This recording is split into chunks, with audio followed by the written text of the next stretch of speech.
Une fois de plus, bienvenue sur le plateau de Scène de Presse. Avec nous sur ce plateau, justement, le docteur Hassan Ben, qui est chef de la division de la coopération au ministère de la Santé publique. Bonsoir et bienvenue, docteur. Bonsoir, Lucas. Et tout à côté de moi, à ma droite, comme co-intervieweur ce soir, Agnès Solange Abessolo, que j'accueille avec beaucoup de plaisir. Bonsoir et bienvenue Agnès Solange. Merci, bonsoir Lucas. Avec vous, nous parlerons de la vaccination anti-Covid. La décision est actée par le gouvernement. Les activités de vaccination sont volontaires. Notre pays est bénéficiaire du fonds COVAX qui permet aux États aux ressources limitées d'avoir accès à 20% des doses requises pour leur population. Vaccin retenu pour le moment, AstraZeneca. Les raisons du choix, la fiabilité et les cibles de ce vaccin meublent la première partie de cette émission, un volet décryptage. Le débat en grand format ce soir, dans la deuxième partie de votre émission, face à face, l'honorable Ngoïsi Rolande, présidente du mouvement des consommateurs et députée PCRN, et Luc-Claude Mamba, chef de la division de la communication et de la promotion de l'accompagnement des entreprises et des administrations à l'Agence des normes et de la qualité. Sur la table du débat, la qualité des produits vendus aux consommateurs, le faux semble régner en maître. Ce soir, nous questionnons les mécanismes de protection des consommateurs et de contrôle des produits qui pilulent dans nos marchés et qui sont parfois à l'origine de dommages physiques. Mais avant, arrêt sur la priorité sanitaire de l'heure, le Covid-19 et sa situation épidémiologique dans notre pays. C'est dans ce zooming de Régine Gladys Lebouda.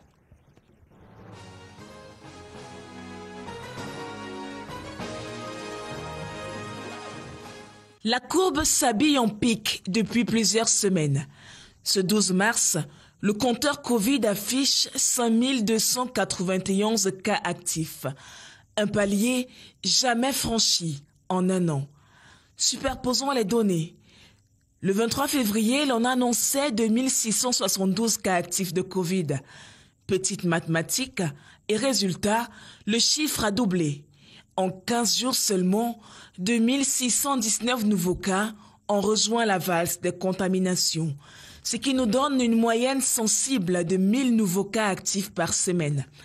Pour illustrer la course du virus, faisons un arrêt dans les unités de prise en charge. En 2 semaines, le taux d'occupation des lits a triplé. L'on est passé de 4% en fin février à 12% ce 12 mars. Plus inquiétant encore, le nombre de décès. 633 morts contre 551 il y a 2 semaines, soit 82 destins abrégés en 15 jours, ce qui équivaut à une moyenne de 40 décès par semaine. Des chiffres alarmes qui devraient réanimer nos consciences en vadrouille, car dans les lieux publics, les masques pourtant obligatoires migrent trop souvent du nez au menton pour s'oublier dans le creux des poches. Pour l'heure, le virus est bien à l'aise dans les taxis en surcharge, malgré l'interdiction du ministère des Transports. Corona est en liesse entre 2 fêtes bondées et des marchés saturés. L'urgence de la distance n'est plus à démontrer. Il ne faut surtout pas tester un virus à couronne aux multiples visages, dont la virulence tranche avec la latence des symptômes pour certains variants. Un seul mot, vigilance. En attendant, peut-être, le vaccin salvateur avec ses gouttes de doute et ses doses d'espoir.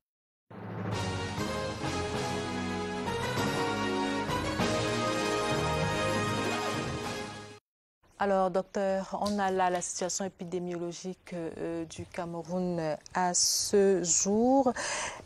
Est-ce que c'est une situation à laquelle vous vous attendiez après le Chan? Est-ce que c'est pire que ce à quoi le ministère de la Santé publique s'attendait? Oui, merci, bonsoir. Cette situation épidémiologique, elle est préoccupante, je dois l'avouer, puisque vous comprenez que la semaine dernière, par exemple, nous avons commencé à franchir les 2500 cas, contrairement à la première vague où nous avons à peine atteint 2000 cas Maintenant, dire que c'est le Chan qui en est la cause, je ne crois pas, puisque au vu de la mobilisation qu'il y a eu autour du Chan, justement, on s'attendrait peut-être à plus de cas que ça. Alors, le Cameroun devient, selon le professeur Tétanier, le Cameroun devient le 16e pays africain ayant notifié le plus grand nombre de cas confirmés. On passe devant la Côte d'Ivoire, suivi du Zimbabwe. C'est quand même assez préoccupant. Est-ce que la prise en charge suit? Est-ce qu'elle est à la hauteur? Oui, je vous l'ai dit, effectivement, la situation épidémiologique, elle est préoccupante. Nous en sommes conscients. Maintenant, quand on regarde à l'intérieur des chiffres, vous allez tout simplement constater qu'en termes de décès, nous avons quand même le taux de létalité le plus faible. Nous sommes autour de 1,5%. Alors qu'on sait qu'au niveau de l'Afrique, par exemple, le taux de létalité est à 2,6. Je dirais même plus, puisque dans les pays dits développés où toute la technologie est disponible, leur taux de létalité est à 2%. Donc voilà, nous avons eu des cas massifs de contamination, mais la prise en charge, évidemment, elle suit. Nous franchissons pratiquement les 90% de taux de guérison, ce qui est exceptionnel. 94%. 94%. Alors, d'ailleurs, nous avons été félicités par les instances mondiales en le domaine. Alors, docteur, bonsoir. Bonsoir. Dans cette prise en charge, est-ce que vous prenez en compte la médecine alternative et pour l'instant, non. Je dois vous l'avouer assez tôt. Vous vous souvenez, lors de la première vague, il y a eu des propositions d'accompagnement du ministère de la Santé dans les domaines variés que sont la médecine douce, la médecine traditionnelle. Nous les avons accueillis, nous leur avons proposé des guidelines, bien entendu, puisque vous savez, c'est la vie humaine. Il faut quand même s'entourer d'un certain nombre de précautions. Nous l'avons proposé de rentrer dans le jeu. J'avoue que nous les attendons toujours. Et évidemment, la porte du ministère de la Santé est bien ouverte pour toute contribution à la lutte contre le Covid. Sauf que les médicaments circulent. Oui. Ces médicaments ils sont même recommandés par certains médecins. Oui, vous savez, la médecine a beaucoup de controverses de par la nuit des temps. Vous savez, chacun vient de son école, chacun a ses maîtres. Il y a des gens qui prônent certainement les compléments alimentaires, pourquoi pas. Mais je vous avoue que de manière formelle, comme ça, nous ne sommes pas encore sur le sujet pour dire qu'il y a un protocole précis qui prend en charge et qui lutte contre la Covid. Et je veux vous surprendre d'ailleurs en vous disant que, peut-être pour le déplorer, que la plupart des décès que nous enregistrons, vous allez voir dans le dossier médical qu'ils sont passés quand même quelque part, peut-être par 1, 2 ou 3 étapes. Ils ont commencé par cette médecine-là et malheureusement, ils nous arrivent assez tard. Et bien entendu, c'est pas pour s'en vanter, mais je dis, les protocoles élaborés au niveau global sont connus. Les experts en la matière ont siégé et nous proposent une façon de prendre en charge. Et nous respectons justement ce canevas. On pourrait également vous opposer les listes de personnes guéries grâce à ces médicaments. Oui, vous savez, je pense que avant de commencer à discuter, peut-être qu'il va falloir passer par des petites études.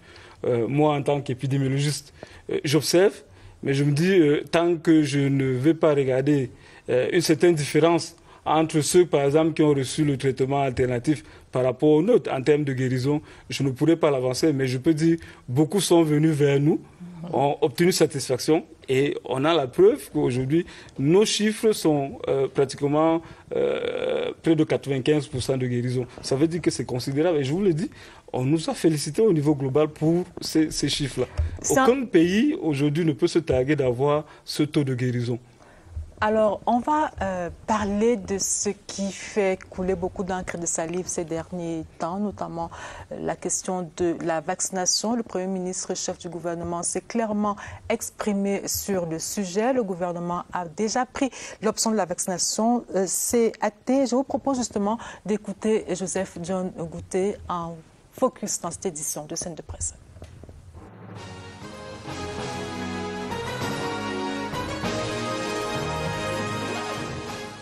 Dans la perspective de renforcer notre dispositif de prévention, le chef de l'État a instruit le gouvernement d'engager des démarches auprès des organismes partenaires en vue de l'acquisition des vaccins contre le Covid-19. Plus d'1 million de doses de vaccins seront disponibles à très brève échéance.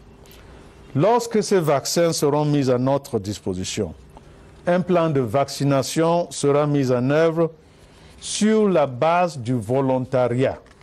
Mais en attendant l'aboutissement des démarches en cours, la discipline personnelle ainsi que le renforcement des mesures de prévention individuelle et collective constituent les moyens les plus efficaces pour stopper la progression de cette maladie dans notre pays et préserver les vies de nos concitoyens.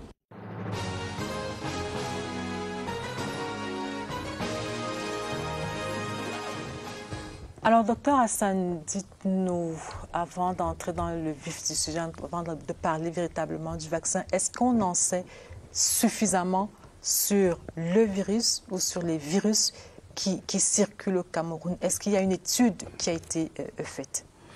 Oui, je dois dire que le séquençage génomique à l'heure actuelle dans notre pays est en cours de mise en place, prochainement, probablement dans les jours à venir. Donc, il sera à ce moment facile de dire quels sont les types de variantes qui circulent dans notre pays.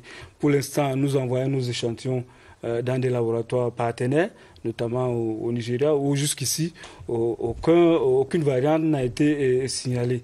Je dois aussi... On dit pourtant de ce virus-là qu'il est différent de celui qui a sévi l'année dernière au Cameroun. Oui, je dois dire que les coronavirus, ce n'est pas une nouveauté en matière de recherche. Ceux qui suivent l'actualité savent très bien que le laboratoire de Wuhan qui a incriminé, dont on dit que ce virus viendrait, il y a toute une équipe là-bas qui travaille sur les coronavirus. Et ça fait plus de 15 ans qu'ils sont sur le sujet et la recherche sur ce virus-là, elle continue et je suis sûr qu'elle va continuer dans les jours à venir. Maintenant, est-ce que notre pays contribue justement à cette recherche-là? Oui, puisque nous partageons nos échantillons au niveau global, mais probablement, comme je le disais tantôt, dans les jours à venir, nous allons certainement nous en occuper de manière précise. Alors, comment le vaccin a-t-il été choisi, sachant qu'une étude est en cours et qu'on n'est pas encore fixé sur les variants qui circulent véritablement chez nous? Sur la base de quoi? Quels sont les critères qui ont prévalu au choix de ce vaccin AstraZeneca? Oui, mais vous savez qu'en fait, on n'invente pas la roue, puisque si nous ne travaillons pas spécifiquement sur ce virus-là, il y a d'autres qui sont avancés sur le sujet. Et d'ailleurs, si vous revenez au vaccin qui a été choisi, je ne suis pas sûr que nous soyons sur le bon tempo en termes de polémique, parce que, évidemment, dans le monde actuel, est-ce qu'on a vraiment une palette de vaccins comme ça qui soit rendue disponible et efficace contre ce virus-là? Oui, vous me répondrez, mais le vaccin que nous avons choisi aujourd'hui est quand même efficace sur ce coronavirus. Même comme l'actualité de l'heure nous rappelle qu'il faut être prudent. Et d'ailleurs, nous le sommes, puisque vous savez, depuis quelques jours, il y a une polémique autour justement des effets secondaires liés à ce vaccin. Alors ce vaccin qui a été recusé, par l'Afrique du Sud, le jugeant et même pas que l'Afrique du Sud, impuissant par rapport à j'entends aujourd'hui l'Afrique du Sud a recusé le vaccin. C'est leur contexte, il n'y a pas de souci. Est-ce que d'autres pays ne l'utilisent pas? Oui. Est-ce que d'autres pays l'ont suspendu temporairement, puisque le principe de précaution, c'est un principe qui existe pour tout médicament, d'ailleurs, pas seulement pour les vaccins. Et ça correspond justement à la phase 4 de développement d'un vaccin ou d'un médicament, et qui vaut que lorsqu'on commence à utiliser un produit médical de la sorte, il faut qu'on fasse de la pharmacovigilance. Il faut qu'on surveille justement les effets secondaires de façon à se prononcer sur la fiabilité et l'efficacité justement de ce vaccin. Ceux-là ont commencé à utiliser le vaccin, donc le système de pharmacovigilance enregistre quelques effets secondaires. Il s'arrête un instant pour essayer d'établir un lien de causalité justement entre le vaccin et les effets qui ont été enregistrés. Ne soyons pas surpris que demain ou après-demain, qu'ils reviennent nous dire, écoutez, en fait, on s'est trompé sur les effets secondaires, il n'en est rien du tout. Est-ce que vous êtes est-ce que le taux d'efficacité de ce vaccin-là vous arrange, vous? Oui, écoutez. Parce qu'on a quand même également remarqué que le ministre n'est pas on va pas dire qu'il n'est pas totalement sûr, mais il reste quand même, il émet quand même des réserves sur nous sommes tous sur ce vaccin-là comme les autres pays. Sur la même longueur d'onde, madame. Je vous dis ceci.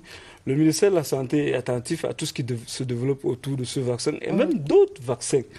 Alors, le vaccin actuel qui est incriminé, ce vaccin-là a retenu l'attention de quelques systèmes de pharmacovigilance. Et c'est d'ailleurs, je dois le dire, c'est un lot de vaccins qui est incriminé. Aujourd'hui, on dit, nous attendons. Donc, nous attendons aussi avant de devoir nous prononcer sur le sujet. Mais il faut rappeler quand même que ce vaccin-là a éprouvé toutes les étapes de développement du vaccin. Ce vaccin a été annoncé comme efficace à plus de 90%, et cela nous suffit. Et d'ailleurs, c'est la plupart des médicaments sont annoncés utilisables lorsqu'ils sont efficaces à plus de 90%. Alors, Agnès? docteur Hassan, est-ce qu'au Cameroun, on peut dire aujourd'hui quelles sont les contre-indications de ce vaccin? Oui, madame, je peux vous dire qu'à partir du moment où un vaccin est établi comme celui-ci, il y a des effets secondaires qui sont connus, qui viennent avec le médicament et qui sont annoncés par le fabricant lui-même. Maintenant, on pourrait observer au moment de l'utilisation un certain nombre d'effets secondaires qui n'aient pas été annoncés, mais cela suppose Au jour d'aujourd'hui, quelles sont ces contre-indications? Quels sont ces effets on ne secondaires? peut pas se prononcer aujourd'hui puisque nous n'avons pas commencé à utiliser ce vaccin-là. Mais ceux qui l'ont utilisé vous disent qu'ils ont observé tout de même quelques effets secondaires sur certains lots. Et c'est ce qui fait qu'aujourd'hui, par principe, ils vous disent nous allons suspendre 2 semaines en attendant de voir clair. Et en épidémiologie, c'est essayer d'établir un lien de causalité entre justement les effets secondaires qui sont annoncés et l'utilisation de vaccins. En d'autres termes, est-ce que les éléments, les problèmes de santé qui sont annoncés pour la période sont plus élevés que ceux de la même période, par exemple, avant l'utilisation du vaccin? Justement, ça, moi, c'est j'ai pas envie de une vous question poser simple une qu'on question. pourrait se poser. C'est quoi ce vaccin AstraZeneca? Ce vaccin, c'est un vaccin avec ARN messager. C'est un vaccin aujourd'hui qui utilise une nouvelle technologie. Par exemple, je dois dire que par le passé, on avait soit des vaccins qui utilisaient des virus vivants atténués, ou alors des virus atténués, ou alors des virus tués. Maintenant, aujourd'hui, quand on se retrouve devant une nouvelle technologie, c'est normal que les gens se posent la question de savoir est-ce que cette technologie est suffisamment éprouvée. Mais moi, je vous dis, ça fait plus de 15 ans qu'il y a une équipe de chercheurs de par le monde. Le laboratoire de Marseille aujourd'hui, ça fait plus de 10 ans qu'ils travaillent sur les coronavirus. Mais pourquoi vous l'avez choisi ce vaccin? Est-ce que c'est une question, est-ce que c'est une question de coût? Est-ce que c'est parce qu'il correspond à notre chaîne de froid? Pourquoi l'avoir choisi? Bien entendu, je crois que le premier élément qui sous-tend le choix d'un vaccin, c'est l'efficacité. Ce vaccin, est-ce qu'il est efficace sur la maladie qui est annoncée? Oui. Est-ce que d'autres considérations peuvent rentrer en jeu? Oui, pourquoi pas? Je pense que c'est le vaccin le moins cher aujourd'hui sur le marché. Il coûte à peu près 1500 jusqu'à l'administration, 1500 francs de l'OCFA, contrairement à certains vaccins qui peuvent nous coûter, par exemple, 30 000 à 50 000. Et le deuxième facteur, c'est l'accommodation avec notre chaîne de froid. Est-ce que ce vaccin-là, nous pouvons l'utiliser dans notre village le plus reculé?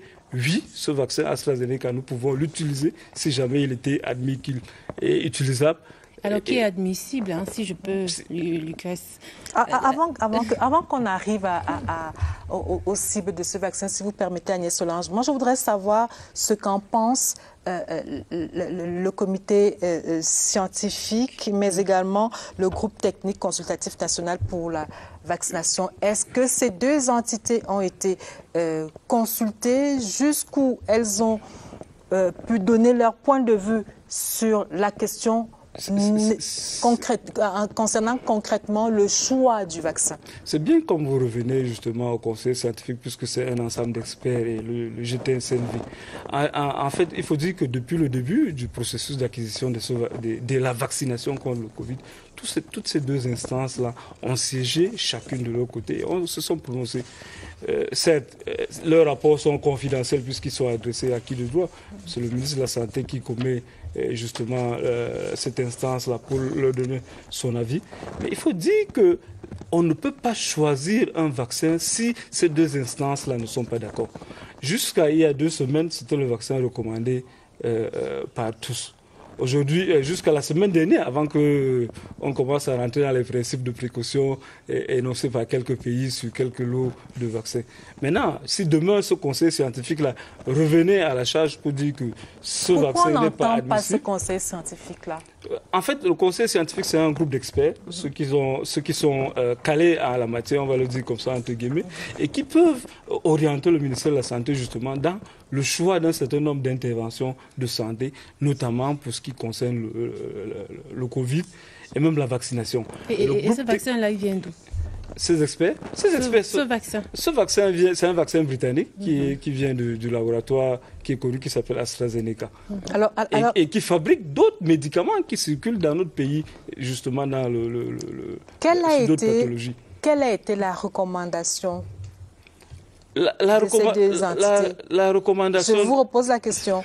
Oui, je ne peux pas répondre à cette question puisque n'étant pas dans le secret justement de leur délibération. Mais je voudrais juste vous dire que ce vaccin figure justement en bonne place dans le choix des experts. J'aime bien cette phrase, il figure en bonne place. Alors moi, je vais vous donner lecture de la tribune qu'a commise le professeur Tétanier cette semaine dans les colonnes du journal Cameroun Tribune. Voici exactement ce que dit le professeur Tétanier. Sur le plan opérationnel, il est certain et aux yeux des experts que la capacité à être efficace à 66 à 100% avec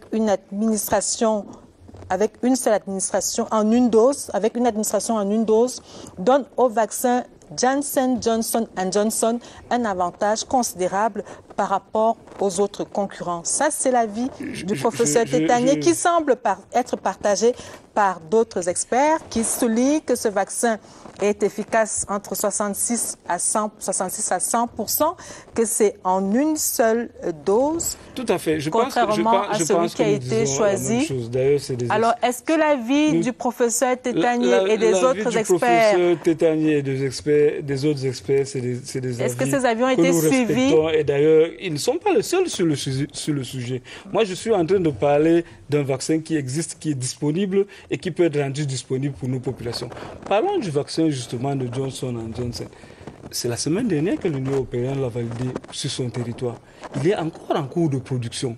Allons-nous attendre suffisamment longtemps que ce laboratoire veut bien fabriquer ce vaccin qui est annoncé justement comme celui peut-être qui a le plus d'efficacité? Que faisons-nous de tous ceux qui sont contaminés ce jour? Vous leur inoculez un vaccin, sur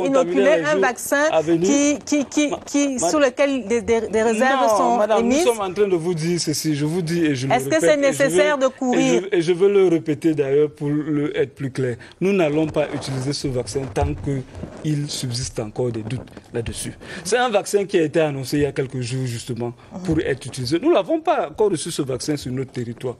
À partir du moment où nous ne l'avons pas encore reçu sur notre territoire, nous ne pouvons pas vous dire ce que nous allons en faire. Maintenant, si par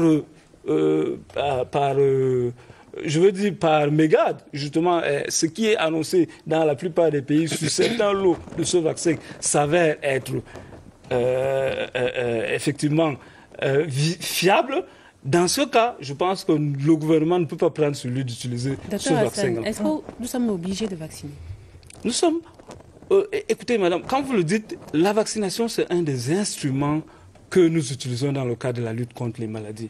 Nous ne parlons pas seulement de coronavirus, mais nous parlons de toutes les autres maladies dont on dispose un vaccin. Aujourd'hui, ce Covid-là, il nous a éprouvés, certes, vous le voyez à travers les chiffres, mais... Est-ce que la vaccination exempte des mesures d'hygiène? Non. Est-ce que la vaccination exempte des précautions, des mesures barrières? Non. Est-ce que la vaccination peut servir pour atténuer justement la maladie dans notre pays? Oui, parce que tout simplement, c'est un des instruments de lutte contre cette maladie-là. Et écoutez, vous allez en guerre, vous avez une arme disponible à votre niveau, vous ne l'utilisez pas? vous ne l'utiliserez pas. Oui. Alors justement, je voudrais, j'ai abondamment relu le professeur Tétani qui dit à propos des vaccins de manière générale, la capacité de ces vaccins à interrompre la transmission du virus dans la population reste encore à établir et à prouver par les résultats des études en cours dans les pays qui ont pris de l'avance dans la vaccination de leur population. Ça craint quand même. C'est tout à fait normal, madame. Dans le développement de la vaccination, cette situation-là, c'est ce qu'on appelle la surveillance post-vaccinale. Est-ce que ce vaccin qui aujourd'hui est développé peut suffire à arrêter ou à éliminer le Covid? Je ne saurais vous répondre par l'affirmative, tout simplement parce qu'on n'a pas suffisamment de recul. Lorsqu'on va commencer à vacciner, et d'ailleurs les pays qui ont commencé avant nous le diront, ils vous diront peut-être que les gens sont protégés pour 6 mois, les gens sont protégés pour 1 an, les gens sont protégés pour 10 ans. C'est la même chose avec tous les vaccins. Il y a des vaccins qui protègent à vie, comme il y a des vaccins dont on est obligé justement de revenir sur une dose pour augmenter l'immunité individuelle. Alors vous nous garantissez que le Cameroun reste ouvert aux autres propositions, qu'il ne s'agit pas seulement de la proposition retenue dans le cadre du COVAX? Justement, pour ne pas vous couper, j'entends dire que le vaccin qui vient, c'est le vaccin AstraZeneca. La première dotation, c'est le vaccin AstraZeneca. Mais nous ne connaissons pas encore les autres dotations. Nous ne savons pas quel est le vaccin que nous aurons. Peut-être que nous aurons du Johnson & Johnson. Pourquoi pas un autre vaccin? Le vaccin russe, pourquoi pas? Dans le Cameroun, le Cameroun n'est pas lié au COVAX? Le Cameroun n'est nullement lié à un quelconque vaccin. Le Cameroun a adhéré à une facilité. C'est une facilité qui a bien voulu mettre autour de la table un certain nombre de personnes qui pensent qu'il faut mettre de l'équité dans la vaccination. Parce que si on laissait ce marché-là ouvert, vous comprenez que lorsqu'il va falloir faire de l'achat, certainement certains pays ne pourraient pas se l'offrir. Alors justement, quand on parlait il y a 92 pays aujourd'hui dans le monde qui ont adhéré à cette initiative. Nous ne sommes pas les seuls d'ailleurs. C'est pour essayer de réguler l'achat des vaccins. Donc, je voudrais juste ajouter que la facilité dont vous parlez, c'est la facilité COVAX. Il s'agit d'un fonds créé par l'OMS, Gavi, l'UNICEF, l'Union européenne et la Banque mondiale pour permettre aux États aux ressources limitées de pouvoir acquérir gratuitement 20% des doses requises pour leur population. Mais pour cela, il faut que le vaccin soit retenu, il faut que ce vaccin-là soit demandé. Le seul vaccin qui répond à tous ces critères en ce moment, c'est le vaccin AstraZeneca. Je vais vous surprendre même d'ailleurs pour vous dire tout simplement. La facilité COVAX a été mise en place en avril 2020. À ce moment, avait-on l'idée d'un vaccin qui pourrait venir, qui s'appelait AstraZeneca ou alors Johnson & Johnson? On savait qu'il y avait des films qui étaient avancés sur le développement d'un vaccin. L'initiative s'est mise en place pour dire le premier qui trouve le vaccin qui est efficace, nous aussi, on va l'accueillir et on va le mettre à la disposition des populations qui ne peuvent pas se l'offrir. Une question. Oui, Agnès Solange. Alors, est-ce qu'au jour d'aujourd'hui, c'est vrai qu'on n'a pas encore le vaccin, est-ce que vous pouvez vous prononcer sur la durée de l'immunité? 1 mois? J'ai répondu tout à l'heure à cette question en disant on n'a pas suffisamment de recul pour dire aujourd'hui quelle est la durée de protection de ces vaccins qui sont en circulation de par le monde. Certainement, on reviendra dessus sur le sujet pour vous dire effectivement tel vaccin, il a 2 ans, 10 ans, etc., etc. Pour l'instant, nous, qu'est-ce que nous faisons? Nous mettons à la disposition de nos personnels de santé un outil supplémentaire pour lutter contre la Covid. On vaccine pour contrer quoi alors? Le Covid, combien de temps? Puisque le vaccin, c'est forcément inoculé. Oui, le vaccin est forcément inoculé, mais je pense que les études vont continuer pour vous dire finalement lorsqu'on aura vacciné. On y va comme ça, sans savoir combien de temps on est immunisé. Et sachez justement, par exemple, en matière de vaccination, pour atteindre une certaine immunité collective, il faut quand même vacciner au moins 80% de la population à risque.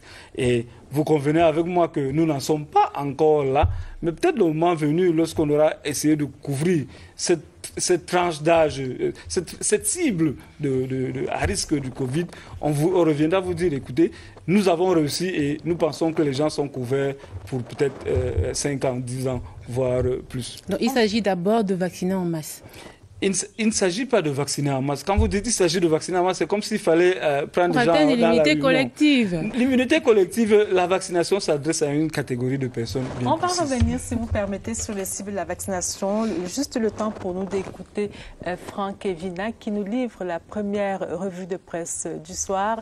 Une revue de presse qui porte sur le Covid-19, telle que cette maladie a été traitée par nos confrères de la presse écrite cette semaine.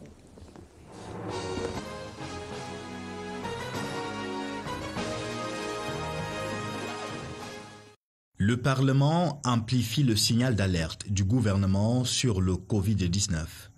Cameroun Tribune indique que l'appel des doyens d'âge du Sénat et de l'Assemblée nationale a retenti à l'ouverture de la première session ordinaire de l'année budgétaire 2021. Députés et sénateurs convoquent la responsabilité individuelle. Une invite à la prise de conscience qui devrait notamment amener les populations à s'approprier les nouvelles règles dont parle le jour dans le secteur des transports publics. Le quotidien Bleu cite, entre autres, le retrait des permis de conduire en cas de surcharge, port du masque obligatoire, phare aux ampoules laser LED interdit. Pour mutation, ce rappel à l'ordre du ministre des Transports Jean-Ernest Massé-Nangalé-Bibéhé vise le respect de la distanciation sociale et des autres mesures barrières dans les véhicules de transport de masse. Pendant ce temps, le ministre des Enseignements secondaires lance la traque du virus dans les établissements. Le jour annonce des tests obligatoires dans les lycées. Une initiative qui divise d'après mutation, division d'opinion également autour du vaccin qui arrive. Pourtant, vacciner la population est un devoir pour l'État, affirme le professeur Tétagné Ekwe dans Cameroun Tribune. Le médecin en pédiatrie, par ailleurs président de la Commission nationale de certification de la polio, explique les tenants et les aboutissants de la décision du gouvernement d'autoriser le lancement des opérations de vaccination anti-Covid-19 sous forme de volontariat.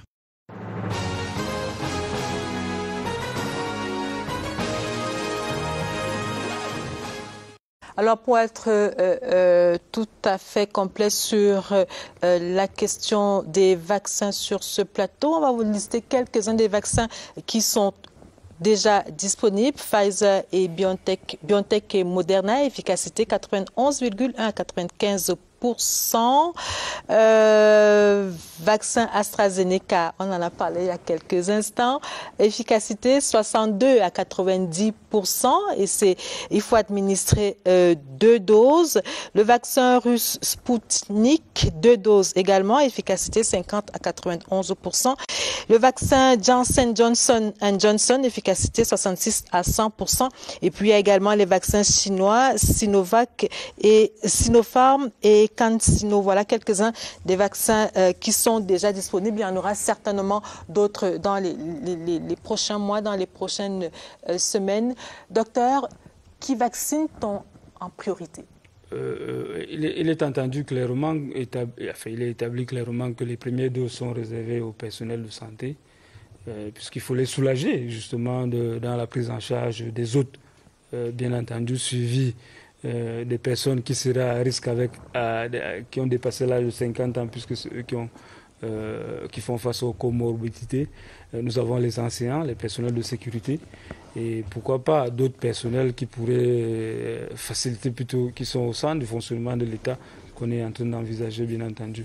Alors, le vaccin, comment est-ce que l'opération va se dérouler? Est-ce qu'on va utiliser les canaux déjà tracés par le programme élargi de vaccination, ou alors il y aura un programme spécial pour ces vaccins-là? Certes, c'est le programme élargi de vaccination qui a hérité justement de la lourde mission de vacciner au Cameroun.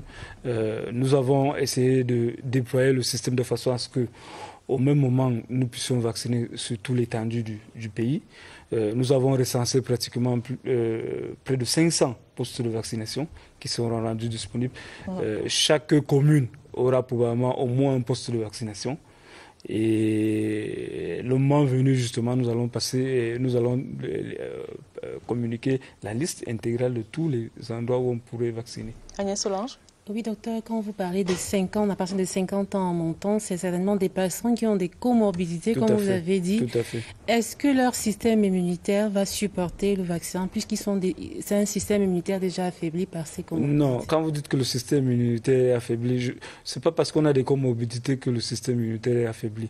Il y a d'autres maladies qui peuvent atteindre le système immunitaire, effectivement, vous avez raison. Cela, on va certainement prendre des précautions, mais ça ne les exame pas de vaccination, tous ceux qui ont des comorbidités, qui ne soient pas en rapport justement avec une maladie, comme le VIH, avec un comme problème le cancer, immunitaire. voilà. Merci, docteur. Nous allons marquer notre arrêt dans cette édition de Scène de Presse pour parler de la qualité des produits qui pilulent sur nos marchés et qu'on retrouve également dans nos supermarchés. Et Franck Evina campe le décor avec cette revue de presse.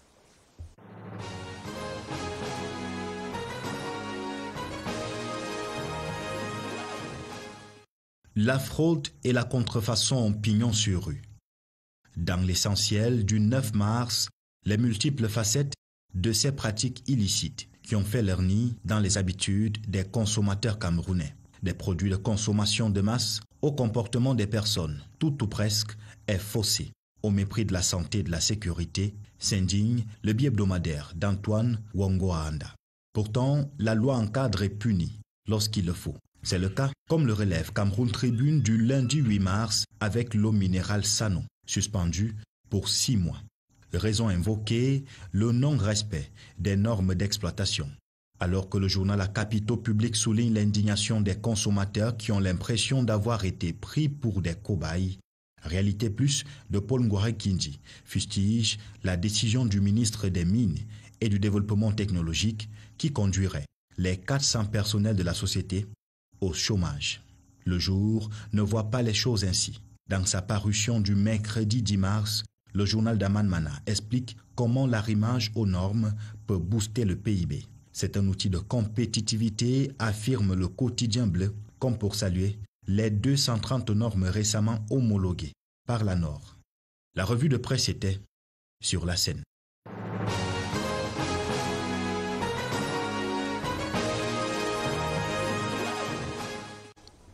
Retour sur le plateau. À ma droite, honorable Ngo ici, qui est député PCRN, mais qui est surtout présidente du mouvement national des consommateurs. C'est exact. Merci. Bonsoir Madame Benga. Bonsoir Monsieur Luc Mamba. Je voudrais aussi, si vous me permettez, dire bonsoir à tous nos concitoyens qui nous regardent ce soir et souhaiter beaucoup de courage à tous ces concitoyens qui se battent tous les jours entre le Covid qui sévit et les produits frélatés qui sont sur le marché. Et juste en face de vous, Luc Mamba, bonsoir et bienvenue d'abord. Bonsoir Madame Benga, honorable bonsoir et bonsoir à tous les spectateurs de la CRTV. Alors, honorable Ngoïsi, après la découverte d'une usine de fabrication de spiritueux à Eliguédioua, ici à Yaoundé, de faux spiritueux, on va le dire, ici à Yaoundé, donc, vous avez commis un texte, un article sur votre page officielle intitulé « Le consommateur assassiné ». Qu'est-ce que vous vouliez dire par là? Vous, par exemple, est-ce que quand vous allez au marché ou dans les supermarchés maintenant, c'est la peur au ventre que vous achetez un produit? Bon, avant de répondre à votre question, permettez-moi d'abord de vous raconter une petite anecdote. J'ai un ami qui m'a révélé que le week-end, samedi notamment, ils sont allés entre amis, bien évidemment, dans un snack bar bien connu dans la capitale. Ils ont donc acheté une bouteille de whisky, notamment sans publicité, le Chivas, 18 ans d'âge. Et pendant qu'on l'a ouverte, il y a donc, parce qu'il y a quand même, il faut relever qu'on a certains compatriotes qui ont pu développer une certaine expertise en termes de qualité lorsque ils utilisent leur palais pour tester de la qualité des produits que nous avons sur le marché. Une fois donc que la bouteille a été servie, il s'est avéré qu'elle était de mauvaise qualité. Alors, ils ont donc saisi le gérant et les responsables de cette structure qui n'ont pas voulu écouter ça d'une bonne oreille et ça a créé un mouvement d'humeur. Finalement, les éléments de la gendarmerie ont intervenu, ils sont allés à la gendarmerie, on a scellé et lors des enquêtes, donc, il a été révélé que le propriétaire de la structure, lui qui achète les produits que je peux dire entre guillemets normés, n'est pas au courant du circuit qui s'est développé dans sa structure, notamment les servants ou les serveuses qui ont un circuit de distribution ou bien de vente en parallèle de ces produits-là, où elles amènent dans des sacs et puis elles mettent ça sur la table à une certaine heure de la nuit. Mais sauf qu'ils sont vendus au prix du vrai. Et maintenant, donc, cela a suscité en moi une interrogation et c'est pourquoi je vais donc vous répondre en disant qu'effectivement, aujourd'hui, tout consommateur qui se rend dans une échoppe ou bien dans un supermarché a la crainte dans son ventre parce qu'on ne sait pas finalement quel est le bon produit, où est-ce qu'on doit l'avoir, comment est-ce qu'on peut l'avoir.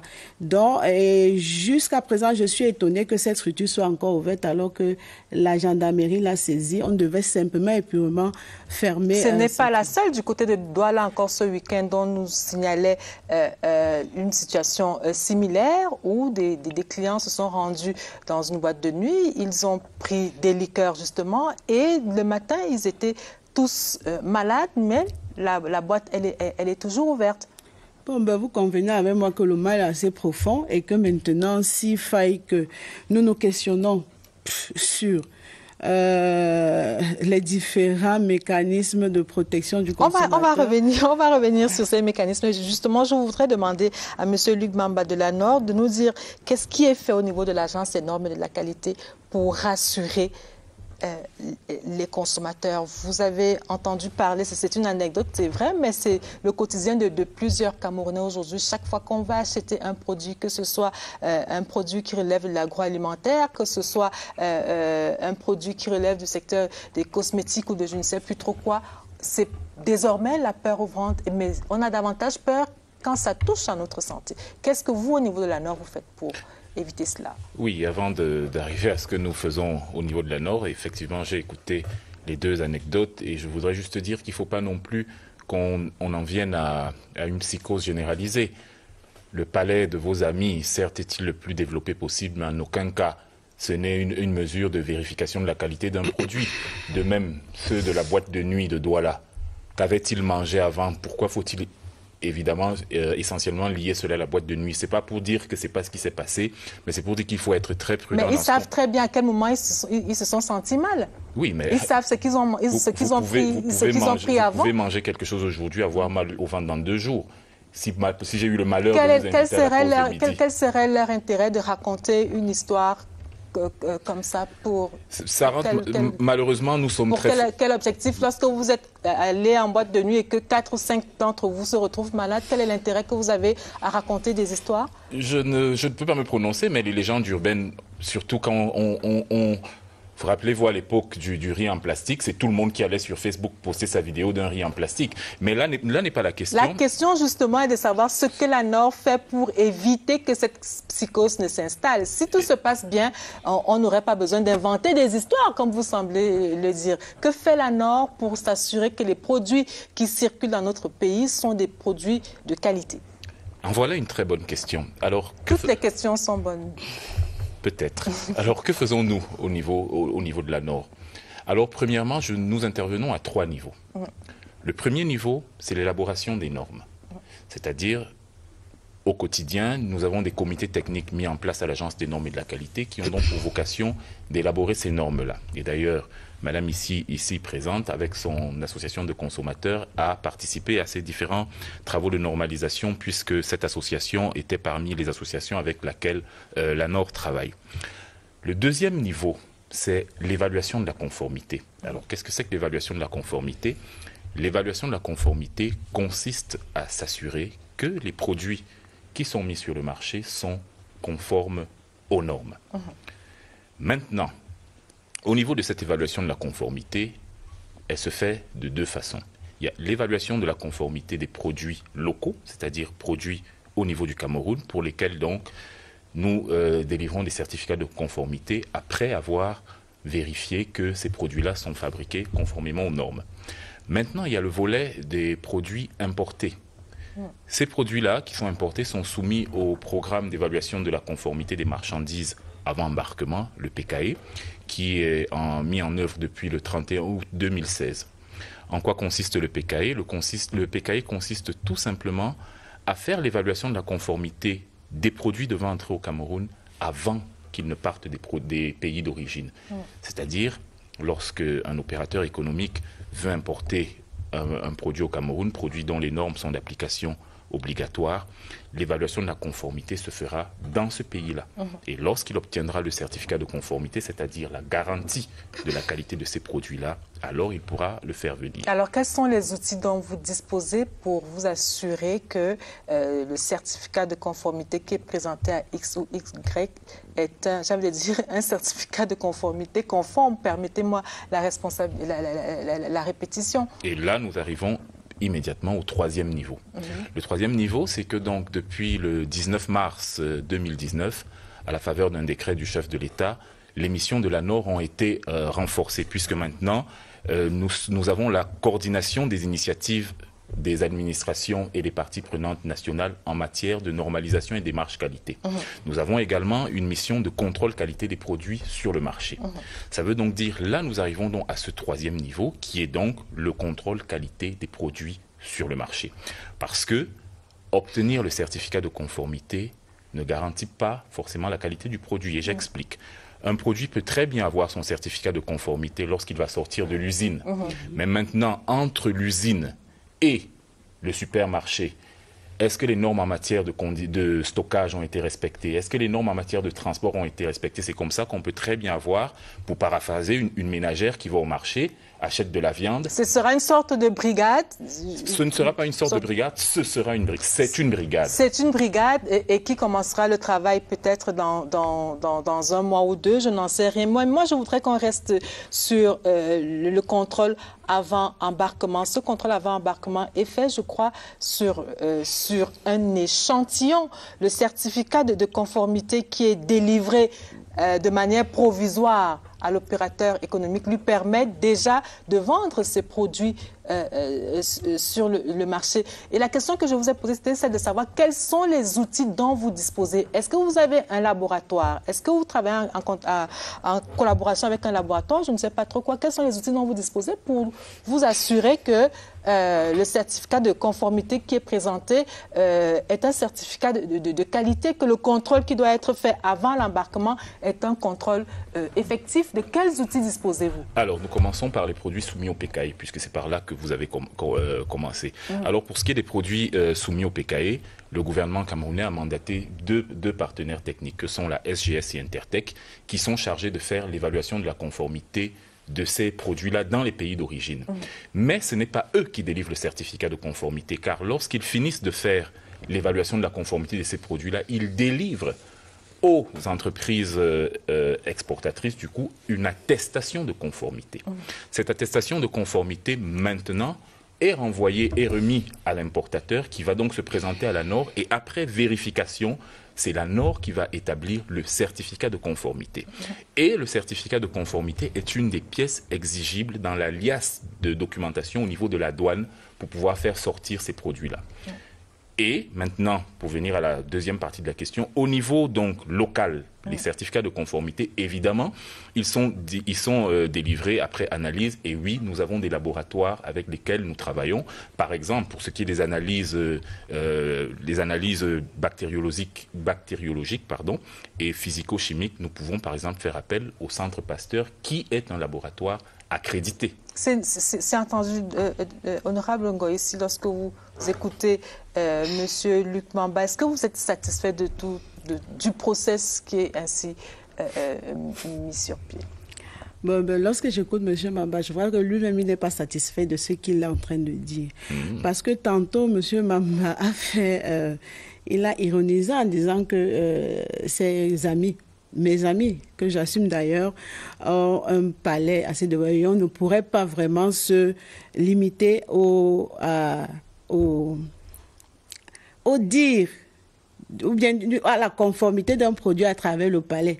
J'ai envie de dire à M. Mamba que cela arrive parce qu'en réalité, il n'y a pas de mécanisme de conformité localement.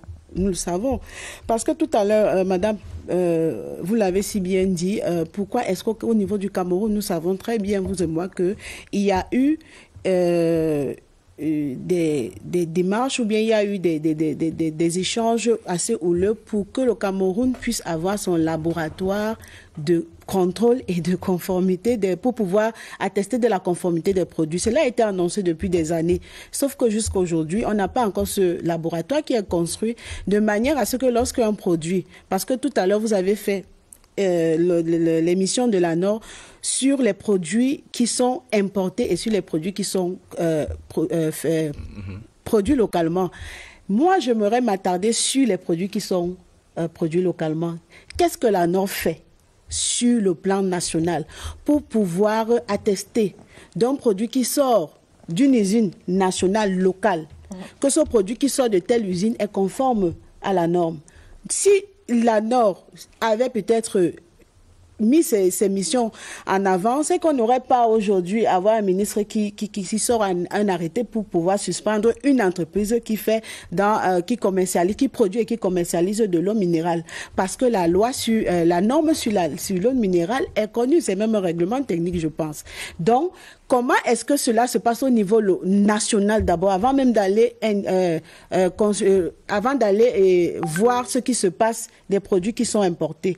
Parce que ce que M. Mamba peut-être a omis de dire, c'est que les produits qui entrent au Cameroun entrent par 3 voies. Il y a la voie terrestre, il y a la voie maritime, il y a la voie aérienne. Au niveau du PKE, nous avons bien établi qu'il y a des difficultés pour pouvoir contrôler tous les produits qui entrent au Cameroun parce que nos frontières sont poreuses. Peut-être on a pu maîtriser la voie aérienne. Peut-être, entre guillemets, avec beaucoup de réserves, on a pu maîtriser la voie maritime. Mais qu'est-ce qui est fait de la voie terrestre?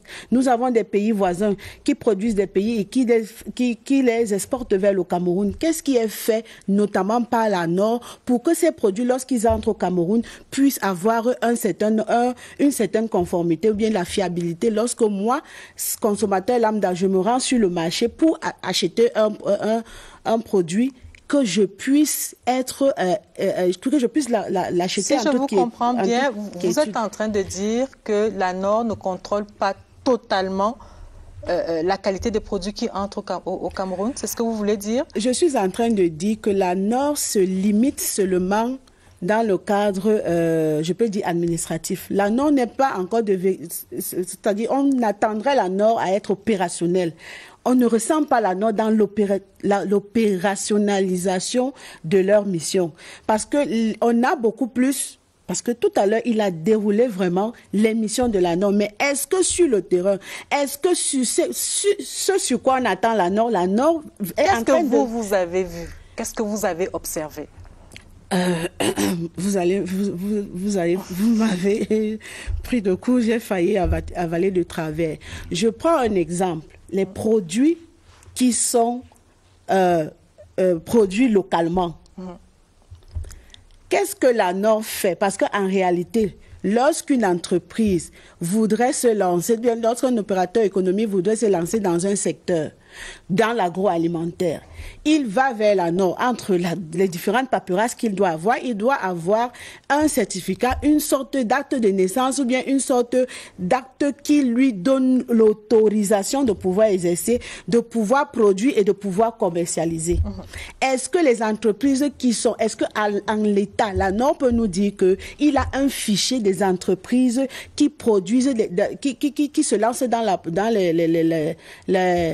l'agroalimentaire? Je prends seulement ce volet-là, je ne voudrais pas ouvrir ici le pan de la cosmétique. Est-ce que la Nord a donc un fichier où on identifie les producteurs, on peut les localiser de manière numérisée, même que si vous entrez dans le site de la Nord, vous pouvez, si vous recherchez une entreprise, vous pouvez la retrouver de manière systématique pour qu'on puisse peut-être, lorsqu'un produit se retrouve sur le marché et qu'il a des problèmes, parce que tout à l'heure, il a dit que la conformité d'un produit ne peut pas être fiable à 100% parce que de l'unité de production jusqu'au consommateur, il peut y avoir des problèmes. Maintenant, donc, qu'est-ce que la NOR donc fait pour que, au niveau même au niveau minimal, c'est-à-dire que le respect même des bonnes pratiques d'hygiène dans ces entreprises qui ne font que naître au jour le jour et qui prospèrent.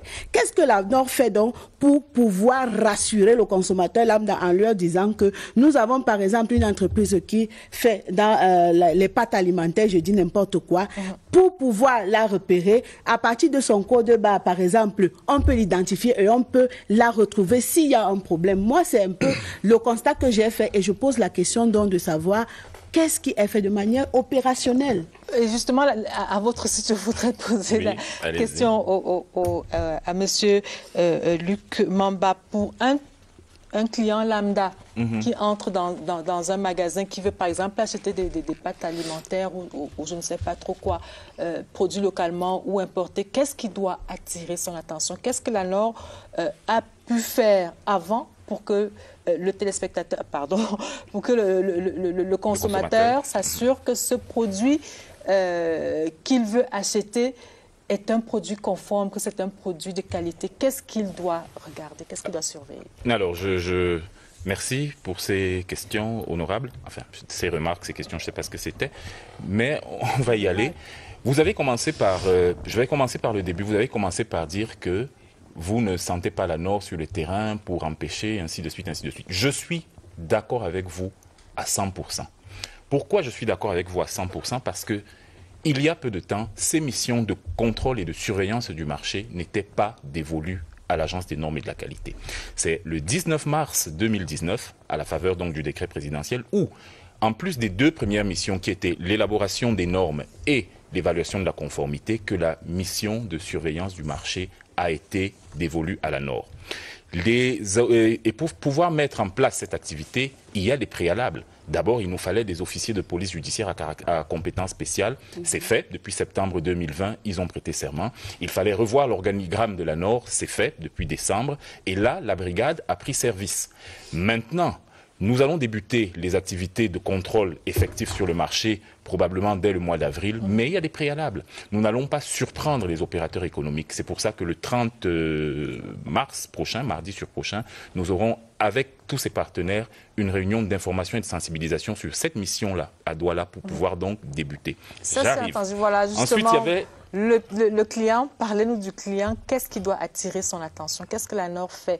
Lorsque je suis face, je ne sais pas moi, à une bouteille de whisky ou je suis face à, je ne sais pas moi, des pâtes alimentaires, qu'est-ce que je dois regarder? Qu'est-ce qui doit attirer mon attention? Qu'est-ce qui doit attirer votre attention? Qu'est-ce que la NOR a fait avant? Qu'est-ce que la NOR a fait avant? C'est simple, c'est que nous avons initié un programme de marquage, c'est-à-dire de marquage des produits.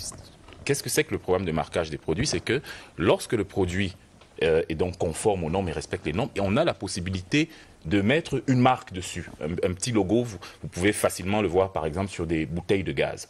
Après, nous avons voulu aller plus loin et décider qu'il était temps maintenant que tous les produits dont les normes sont d'application obligatoire soient marqués. Nous avons commencé sur ce volet-là une phase de test durant le Covid, puisque les entreprises qui produisaient les masques barrières et les gels hydroalcooliques avaient l'obligation de faire marquer leurs produits. Donc, durant cette phase de test, nous avons pu voir exactement comment se passe le marquage, parce que actuellement, le marquage le plus répandu au Cameroun, c'est la vignette fiscale qu'on voit sur les cigarettes, bouteilles de whisky et tout le reste. Mais maintenant, nous sommes en train de proposer une vignette qualité, c'est-à-dire en d'autres termes, la NOR qui a été créée en 2016, je crois... 2009. 2009, pardon, qui a été créée en 2009, n'a toujours pas sur le marché des étiquettes qui permettent aux clients de se rendre compte que ce produit est de qualité ou non. Ces étiquettes existent, c'est ce que je viens de dire. Mais sauf qu'elles sont falsifiées déjà. Ces étiquettes existent sur quel produit? Vous avez parlé des bouteilles de gaz, qu'en est-il des autres produits? Ces étiquettes existent sur plusieurs types de produits, mais comme je le dis, le problème là maintenant, c'est un problème de sécurisation de ces étiquettes et d'élargissement de l'assiette. c'est-à-dire de pouvoir, vous avez parlé des bouteilles de gaz. Qu'en est-il des autres produits? Également les boissons, certaines boissons possèdent ces étiquettes-là. Et vous devez savoir que jusqu'ici aussi, le marquage était facultatif. C'est-à-dire, une entreprise pouvait décider que, OK, j'ai votre certificat de conformité, ça me suffit, je n'ai pas besoin de me faire marquer. Donc, je n'en ai pas besoin. Or, maintenant, nous voulons justement arriver, pour la sécurisation du consommateur, à ce que le marquage devienne obligatoire, de manière à ce que lorsque Mme Mebenga dans je ne sais quel supermarché, qu'elle puisse juste avec un coup d'œil savoir que OK. C'est-à-dire enlever le caractère facultatif pour que ça devienne obligatoire, du moins sur les produits pour lesquels les normes sont rendues d'application obligatoire. Sauf que comme le dit l'honorable Goïssi, la norme elle-même fait les frais de la contrefaçon, c'est-à-dire que les propres marques que vous mettez pour sécuriser les produits qui sont conformes, ces marques que vous mettez sont aussi faussées, contrefaites, on va dire. Était. Parce qu'actuellement, le nouveau type de marquage que nous avons testé avec la phase du Covid, c'est un marquage avec QR code qui permet, avec un simple smartphone, de savoir que ceci est bon, ceci n'est pas bon. Mais nous sommes encore en train de vouloir aller plus loin pour être sûr d'avoir des étiquettes véritablement infalsifiables. Mais sauf que, monsieur Mamba, moi, je continue à m'interroger parce que, à vous suivre, j'ai comme l'impression que, est-ce que vous avez parlé tout à l'heure des préalables, est-ce que les préalables, là, ont pris en compte les petits agriculteurs ou bien ceux-là qui se lancent dans les PME? Parce qu'ils n'auront pas les moyens nécessaires pour pouvoir s'arrimer aux normes dont vous faites allusion, parce que là, c'est coûteux.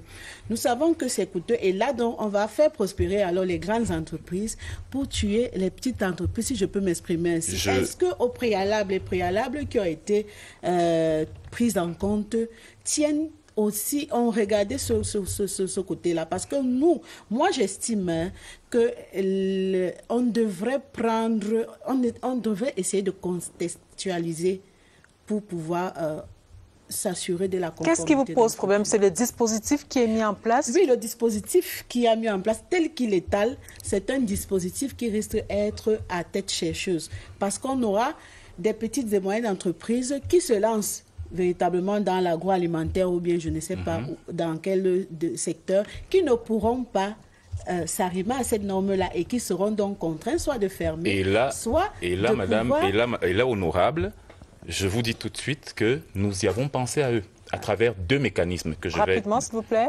Ah, c'est déjà fini? Non, allez-y rapidement. À travers deux mécanismes que je vais développer ici, là, maintenant. Le premier, c'est la stratégie nationale d'accompagnement des PME que nous avons lancée il y a 2 ans, qui nous permet justement d'accompagner ces TPE à la démarche qualité avec beaucoup de facilité. La seconde, c'est la cellule femmes, jeunes et normalisation, qui nous permet depuis également 1 an de prendre des groupes, des groupes dont vous parlez, des groupes marginaux, et de pouvoir les accompagner de la création, pour ceux qui existent déjà, à l'obtention d'un certificat de conformité.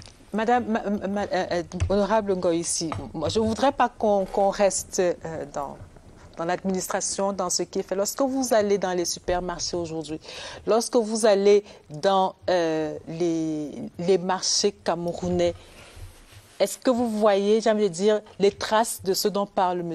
Luc Mamba? M. Luc Mamba vous a dit tantôt que ces dispositions sont nouvellement prises. Alors, s'il faut donc que je puisse partager mon expérience, je dirais que non. De manière, et je l'ai relevé tantôt, de manière palpable, on ne ressent pas la norme sur le terrain. Il y a dans certains secteurs, ou bien dans certains secteurs, des avancées ou bien des remarques considérables qui ont été faites, notamment dans la filière huile végétale. Par exemple, on a vu l'association l'association des oléagineux du Cameroun, ASROC, qui a travaillé, qui a bataillé pour pouvoir normaliser les bouteilles, l'étiquetage, le conditionnement des huiles végétales. Où on a pu, aujourd'hui, on a de moins en moins, même au niveau, parce qu'il a parlé de la sécurisation des étiquettes, eux, chez eux, ils ont plutôt incorporer sur l'étiquetage la référence de la Nord, parce que pour reconnaître une bouteille conforme à la Nord, je pense que c'est 3 gouttes d'huile vert, rouge et jaune qui vous permettent, lorsque vous prenez une bouteille d'huile végétale dans un supermarché, lorsque vous regardez juste ce signe-là, vous savez que cette bouteille est conforme et puis vous pouvez l'utiliser sans problème. Donc, je continue à dire que je reste sur ma soif. J'attends donc les mécanismes ou bien ce vers quoi la Nord se projette, comment cela va s'implémenter de manière concrète sur le terrain. Alors nous allons marquer un arrêt, si vous permettez, dans cette édition de Scène de presse pour parler de la contrefaçon et de la contrebande. À qui la faute? C'est la question que Michel Renaud-Wanja a posée aux journalistes. Et voici la réponse dans la rubrique Édito.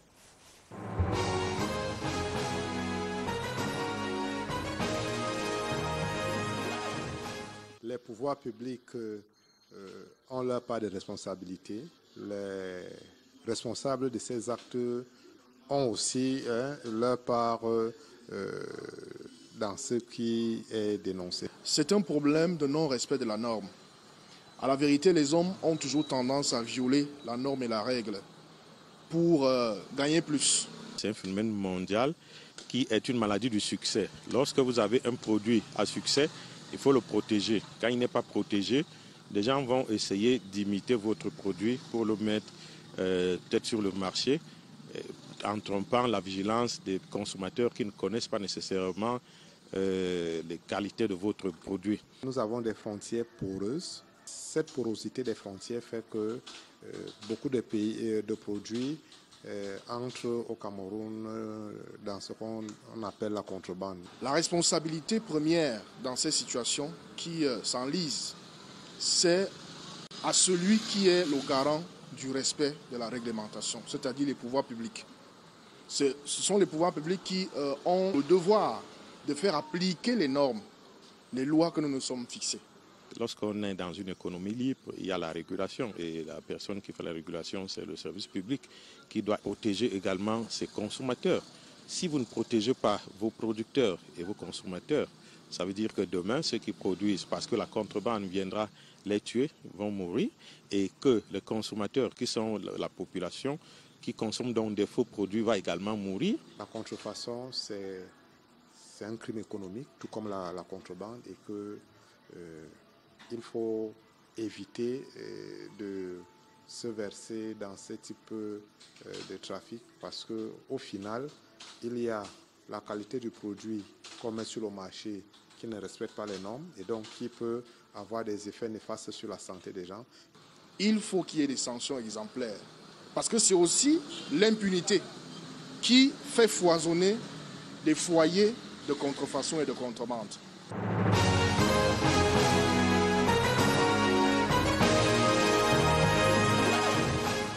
Alors, il y a une question qu'a posée François Bocquet il y a quelques instants que je vais vous poser, honorable Ngoïsi.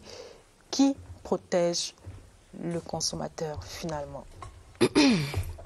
Par principe, c'est l'État qui devrait protéger le consommateur. À travers ses démembrements, mais lesquels? À travers ses démembrements, à travers le ministère du Commerce qui a toute une direction en charge de la protection du consommateur, à travers le ministère du Développement industriel et technologique qui est la tutelle même de la Nord, qui a des services pour la protection. Du moins, il y a une panoplie de ministères là qui s'occupent de la protection du consommateur. Et je pense que la difficulté, c'est justement qu'il y ait plusieurs ministères qui... Il y a un trop-plein d'administration qui s'occupent d'une seule activité. Alors, sur le terrain, ils s'enchevauchent. Même lorsque nous sommes souvent dans des réunions, on a toujours cette difficulté à pouvoir établir qui fait quoi, à quel moment et pourquoi. Donc, il faudrait que déjà les politiques publiques essayent de recentrer cette... Si c'est à la Nord qu'on donne cette compétence, qu'on la transfère totalement à la Nord. Si c'est au ministère du Commerce, que le ministère du Commerce ait ses compétences, si c'est au ministère de la Santé, ainsi de suite. Parce que justement, la question qui se pose, qui protège le consommateur? Je n'ai pas envie de dire ici que c'est le consommateur qui se protège lui-même. Parce qu'au ministère du Commerce, parce que vous allez me permettre de relever cela, au ministère du Commerce, il y a un numéro vert qui est vulgarisé, ou lorsque vous avez un problème, soit d'un produit que vous avez acheté, soit vous avez dans une localité, dans un quartier, vous voyez, parce que ça ne se cache pas, une entreprise qui naît, qui commence à émerger, vous appelez le numéro vert, mais sauf que, moi je sais pas, peut-être que c'est moi qui ai la malchance, qu'à chaque fois que j'appelle ce numéro vert, la dame est toujours de mauvaise humeur, ou elle m'envoie toujours balader. Donc c'est un fait. Ça fait que ça refroidit parfois les personnes qui appellent et on a l'impression que le consommateur est délaissé à lui-même. Parce qu'il faut relever que le Cameroun quand même a ratifié certains traités qui imposent au Cameroun de pouvoir protéger, parce que ce n'est pas une faveur qui est faite. Le consommateur, il est roi. Sans consommateur, il n'y a pas d'économie. Donc, il faudrait qu'on mette l'accent sur ça et qu'on sache que la santé d'un État passe par son économie et passe par la santé de ses consommateurs. Alors, on a parlé des normes. Je voudrais quand même qu'on s'arrête quelques instants sur ces normes qui sont élaborées par l'ANOR. Qu'est-ce qui fait problème avec ces normes? Je voudrais qu'on s'arrête spécifiquement sur le cas du whisky. Non, répondez d'abord à ma question. Le temps me tient à la gorge. Non, Madame Ebenga, excusez, justement, le temps nous tient à la gorge, mais je refuse la désinformation parce qu'il y a eu beaucoup de choses. Je ne répondrai pas, Madame Ebenga, parce que ce que je vais vous dire, honorable, je répondrai à votre question. Non, vous répondez à ma question. Un fichier des entreprises certifiées existe au niveau de l'Agence des normes et de la qualité. Vous pouvez la télécharger. Et également pour la protection du consommateur, beaucoup de choses sont faites. Monsieur Luc Mamba, est-ce que vous pouvez d'abord répondre à ma question, je vous en prie, sur le whisky en sachet? Ensuite, vous reviendrez sur la question des fichiers. Je répondrai et je viendrai à votre question. Non, vous répondez d'abord à ma question, je vous en prie. Le temps nous tient à la gorge. Non, vous répondez d'abord à ma question, merci. Vous répondez donc à ma question et ensuite vous répondrez dans la question à la problématique posée par l'honorable Ngoïsi. Quelle est votre question? La question est sur les normes. On sait que la NOR a élaboré un certain nombre de normes déjà qui sont d'application obligatoire. Il y a une particulièrement qui concerne les whiskies en sachet, mais on se rend compte que malgré cette norme, les whiskies en sachet, par exemple, continuent de circuler, de se vendre au Cameroun. Donc, quel est le problème avec cette norme-là et quel est le problème, j'ai envie de dire, avec le whisky en sachet? Alors, permettez-moi de vous corriger, Madame Ebenga, si vous n'avez pas bien fait vos recherches. Il n'existe aucune norme sur le whisky en sachet au Cameroun. Il existe une norme sur les spiritueux, c'est la NC 210. Et cette norme est suffisamment claire parce que dans cette norme, on parle également des techniques de conservation du whisky. Et nulle part dans cette norme, on ne parle de sachet, de conditionnement. Il s'agit du conditionnement. La question était de savoir non, j'ai compris votre question. Permettez-moi. Le whisky en sachet continue de circuler dans notre pays alors qu'il est établi par la norme que ce whisky, tel qu'il est vendu, tel qu'il est conditionné, est mauvais pour la santé. Alors, nous, au niveau de l'Agence des normes et de la qualité, après une étude maintenant en 2014, nous ne certifions pas les whiskies en sachet. Parce que nous pensons déjà que le transfert qui peut se faire entre le contenu et le contenant, c'est du plastique, peut être dangereux. Donc depuis 2014, après une étude que nous avons menée, nous ne certifions pas que ce soit les whiskies en sachet, les eaux en sachet, parce que ce n'est pas les outils de conditionnement de ces derniers. Maintenant, pourquoi circulait-il sur le marché? Je ne saurais vous répondre, car comme je vous l'ai dit, c'est maintenant que nous allons entrer dans le contrôle qualité des produits sur le marché. Donc, à ce niveau-là, pour nous, depuis 2014, nous avons clairement établi que le whisky en sachet ne devait pas circuler. La norme, la NC 210 dont je parle, dit clairement que le conditionnement des whiskies en sachet, c'est un contenant en verre, nullement en plastique. Donc voilà ce qui peut être dit sur ce niveau-là. Maintenant, si vous permettez Je vous permets maintenant de répondre à la problématique. Si vous permettez maintenant que je termine. Oui. Alors, le laboratoire dont vous faisiez également référence, honorable, le laboratoire, c'est un laboratoire de métrologie. Ce n'est pas un laboratoire physico-chimique et bactériologique. C'est la métrologie, c'est-à-dire la science des mesures. Pour ce qui est du reste, comme je disais, il y a des laboratoires avec lesquels nous travaillons au Cameroun et qui ont la compétence. Je prendrai par exemple le Centre Pasteur.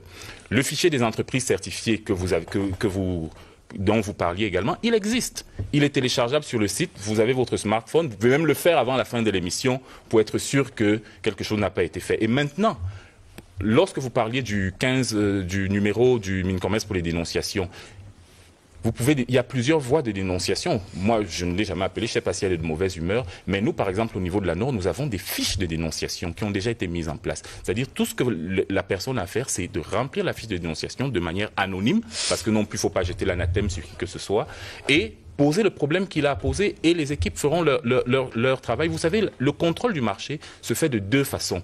Soit de manière réactive, suite à une dénonciation, soit de manière proactive. C'est-à-dire on se saisit d'un sujet comme celui que vous venez d'évoquer, on se dit tiens, mais pourquoi, menons une étude et voyons ce qui peut être fait. Mais aucunement, on ne peut dire que le contrôle va se faire seul. Et ça amène à autre chose, à la participation de tous. C'est la raison pour laquelle vous avez parlé de toutes ces PME. Je vous ai dit que nous avons deux mécanismes pour les accompagner. Mais nous avons également besoin de vous, les consommateurs, votre association, pour aider. Parce que c'est toute une chaîne. Ça va de la dénonciation, l'initiation, les consommateurs, à maintenant la résolution et la prise de mesures au niveau des organismes étatiques. Et il n'y a pas une foultitude. J'ai commencé par là pour dire que, au niveau du Cameroun, en matière de normalisation et de démarche qualité, l'organisme en charge de la coordination de ces activités-là, de normalisation et de démarche qualité, il n'y en a pas deux. C'est l'Agence des normes et de la qualité, reconnue dans le décret de 2019. Tout à fait. Mais sauf que, M. Mamba, permettez-moi de réitérer ce que j'ai dit tout à l'heure. Peut-être vous m'avez mal suivi. Peut-être. Je n'ai pas dit que le fichier d'entreprise n'existe pas, mais je dis que ceux qui se lancent dans l'agroalimentaire, qui peuvent exercer, entre guillemets, dans la clandestinité, est-ce que la NOR, en l'État, peut nous dire qu'au Cameroun, nous avons tel nombre d'entreprises, il y a tel nombre qui sont conformes, il y a tel qui ne sont pas conformes, et nous travaillons pour les accompagner. Maintenant, non, ça ne devrait pas être un pipon. Pour le laboratoire d'analyse, peut-être c'est une information que moi je vais vous donner, parce que j'ai rencontré le ministre du Développement industriel et technologique qui m'a confirmé qu'évidemment, le problème se pose au niveau des moyens qui doivent être mis à disposition pour la construction de ce laboratoire. Et il a évoqué le fait que le Covid avait empêché que le projet évolue normalement. Donc peut-être c'est une information que vous n'aviez pas au niveau de la NOR et que peut-être moi je suis en train de vous donner. Le laboratoire de métrologie, ne me regardez pas avec ses yeux, le laboratoire de métrologie à la sortie du PICAC 2, la NOR est membre du PICAC. Nous avons travaillé ensemble à la sortie du PICAC 2. Il était établi que le laboratoire de métrologie ne pourrait pas être construit de manière isolée. Il fallait qu'on associe pour qu'on puisse sortir définitivement de ce problème de conformité, d'accréditation et autres. Madame, Monsieur, si vous permettez, juste en 1 minute, pas plus, pour le téléspectateur qui nous écoute et qui veut savoir qui le protège quand il va dans un supermarché ou dans un marché. Qu'est-ce qui est fait pour le protéger, vous, en tant que président de l'association du mouvement des consommateurs et vous, en tant que chef de division de la communication à la NOR, qu'est-ce que vous lui répondez? Je lui réponds tout simplement que beaucoup de choses sont faites et beaucoup de choses seront encore faites. Il ne faut pas céder à l'alarmisme, au pessimisme, etc. et se dire que non, les oiseaux de mauvaise augure, il y en a plein. Non, beaucoup de choses sont faites. Et dans les prochains jours, le consommateur, à travers toutes les activités de sensibilisation et d'information qui seront menées par l'agence, et également la brigade qui va effectivement commencer ses activités, verra que beaucoup de travail est fait pour lui, pour sa sécurité et sa santé. Honorable Ngoïsi. Les espoirs que moi je fonde sur le nouvel élan de la NOR, c'est de frapper quand il faut et de la manière la plus rigoureuse. Parce que pour les questions de santé, pour les questions de normes, pour les questions de qualité, on ne devrait pas badiner. Il va falloir que lorsque vous saisissez une entreprise qui, sachant ce qu'elle devrait faire, ne le fait pas, il faudrait frapper et de la manière la plus exemplaire. Vous parlez de la norme, moi je vous ai posé la question en tant que président du mouvement. Qu'est-ce que vous faites? Parce que les consommateurs se rendent parfois également complices de ces les consommateurs ne se rendraient jamais complices parce que le rôle d'une association de défense de consommateurs, c'est de dénoncer et de sensibiliser les consommateurs. Et c'est là où je dirais à tout consommateur que lorsque vous allez dans les marchés, supermarchés, prenez toujours la peine de lire ou bien de regarder l'étiquette du produit que vous achetez. Lorsqu'il est estampillé en or avec les lettres NC et un lion, vous pouvez l'acheter sans vous inquiéter. Mais lorsque vous ne connaissez pas la fiabilité, c'est-à-dire que lorsque vous n'êtes pas sûr de la fiabilité du produit, c'est-à-dire notamment les produits qui entrent, je préfère dire aux consommateurs de s'abstenir. Si vous ne connaissez pas d'où vient un produit, ne l'achetez pas. C'est entendu. On va marquer un dernier arrêt dans cette édition de Scène de Presse. Monsieur Mamba, si vous le permettez, je vous en prie, pour retrouver Daniel Menanga et les unes du lundi. Bonsoir à tous et ravi de vous retrouver. Nous commençons avec Défi Actuel qui remet le débat sur le Covid-19. Covid-19, pourquoi le vaccin fait peur? Les doutes qui subsistent sur la fiabilité du vaccin AstraZeneca et ses effets secondaires renforcent la méfiance de certains Camerounais qui hésitaient déjà à se faire vacciner. C'est à lire dans le bi-hebdomadaire de François Bambou. Défi Actuel en page 3. Cameroun Tribune, Covid-19, il faut tester au maximum. Président, une réunion interministérielle d'évaluation de la stratégie nationale de riposte contre la pandémie vendredi dernier. Le Premier ministre, chef du gouvernement, Joseph Dione Gouté, il a donc prescrit au gouvernement d'intensifier le respect des mesures barrières tout en mettant haut le niveau de dépistage de la population, et c'est à lire en page 3 du quotidien national bilingue ce lundi. Intégration Covid-19 au Cameroun, controverse, complot et suspicion, mais également à lire journée CEMAC 2021, sombre mais sacré, puis Sud-Ouest. Une journaliste de la CRTV, une collègue donc enlevée. Enfin, consommation, le maquereau se raréfie, le pain durcit au Cameroun. Essinga dénonce hôpitaux publics de Yaoundé le scandale du marché noir de sang. Les services en charge de la fourniture du vital liquide sont désespérément vides en cause des pratiques et méthodes qui privent les patients à l'article de la mort des soins appropriés. Voyage dans un univers dit tourmenté avec Essinga. L'économie report prend la température à la NHPC, l'entreprise dans un climat social tendu. Vincent Leroux, nouveau directeur général de la Nachtigal Hydropower Company, prend fonction au moment où les grèves à répétition paralysent les travaux de construction du barrage de Nachtigal. C'est à lire en page 3 du journal.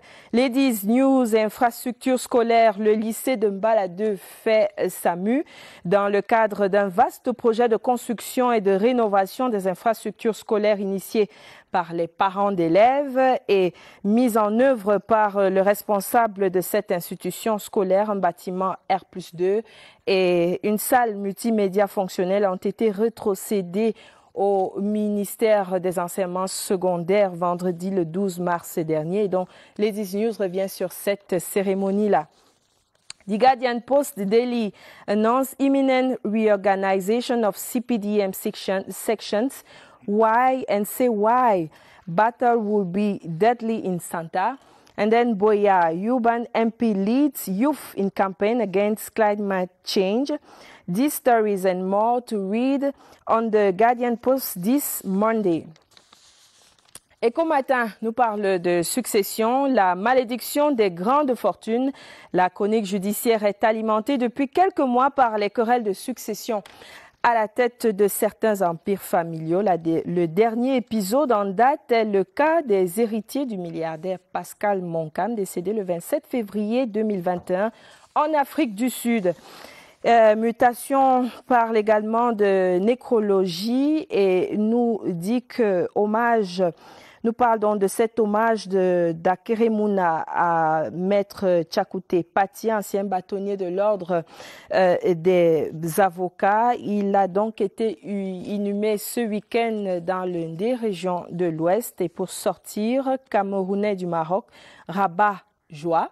C'est un jeu de mots de mutation, comme à l'accoutumée, pour dire que la communauté se déchire depuis des mois au royaume chérifien. L'ambassadeur, son Excellence Youssoufou Mohamedou, accusé de jeu trouble, à lire également dans les colonnes de mutation ce lundi. Douala, elle tue son camarade de classe. Lucrèce. Merci Daniel Menanga. Madame, Monsieur, c'est la fin de cette édition de Scène de Presse. Merci aux équipes techniques et rédactionnelles. Merci honorable. Merci Monsieur Luc Mamba d'être venu sur ce plateau. La presse quitte la scène. Merci, bonsoir.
Salut très cher, bienvenue à cette nouvelle édition du Gospel Musical saison 10 qui se veut singulière.